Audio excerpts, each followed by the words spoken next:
প্রিয় দর্শক, আপনি মনে করেন আপনি একজন ক্রিকেটার, আপনার স্বপ্ন আপনি আইপিএল খেলবেন, কিন্তু আইপিএলের দল আপনাকে সুযোগ দেয়নি।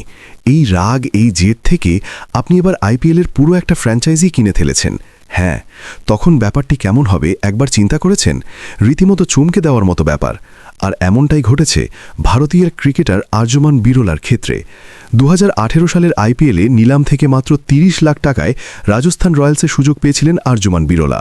কিন্তু দলে সুযোগ পেলেও আইপিএলের একটা ম্যাচও তাকে মাঠে নামানো হয়নি, কিংবা একাদশে জায়গা দেওয়া হয়নি।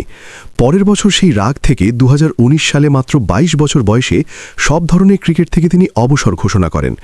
অবসর নেওয়ার সময় নিজের ইনস্টাগ্রাম পোস্টে তিনি বলেছিলেন, আমি আবার ফিরে আসব এবং শক্তিশালী হয়ে। সেই কথা রেখেছেন আর্যমান বিরলা। তিনি এমনভাবে ফিরে এসেছেন যা কেউ কখনো কল্পনাও করতে পারেনি। তাতে বোঝা যায় অপেক্ষার ফল মিষ্টি হয়।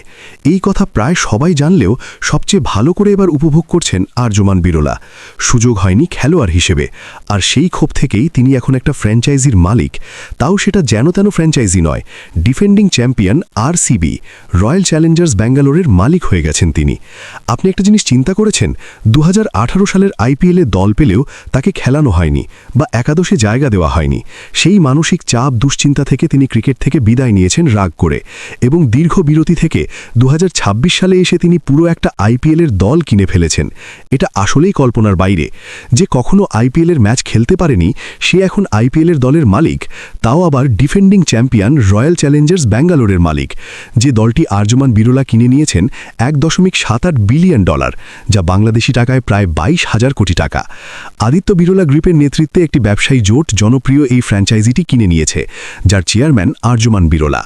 ব্যাট হাতে 22 গজে নামতে না পারা তরুণটি 28 তারিখ থেকে শুরু করতে যাচ্ছে ট্রেন্ডের নতুন চেয়ারম্যানের দায়িত্বে। খেলোয়াড় হিসেবে খেলতে না পারার কষ্ট থেকে তিনি এখন একটি দলের মালিক বনে গেছেন। তাতে প্রশ্ন উঠেছে, কে এই আর্যন? আসলে আদিত্য বিরলা গোষ্ঠীর চেয়ারম্যান কুমার মঙ্গল বিরলার ছেলে তিনি। তার চেয়েও বড় পরিচয়, তিনি সাবেক ক্রিকেটার। ঘরোয়া ক্রিকেটের মধ্যপ্রদেশের হয়ে খেলেছেন তিনি।